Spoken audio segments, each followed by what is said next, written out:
In this video, we will talk about how to fix WhatsApp not opening on Windows 11. Method 1. Restart WhatsApp and your PC. Right-click on Taskbar. Select Task Manager. Click in Search. Type WhatsApp. Select it and click on End Task.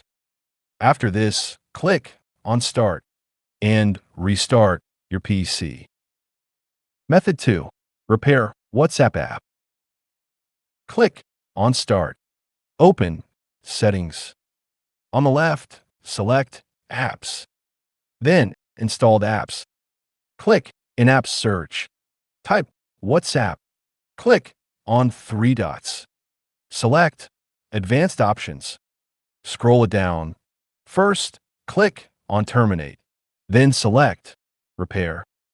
If it still doesn't open, click on Reset and check if it helps to fix your issue. Method 3.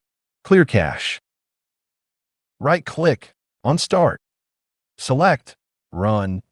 Type %local app data, %packages, and press Enter. Double-click on WhatsApp folder and delete local cache folder. Hopefully, this will fix your issue. See you in the next video.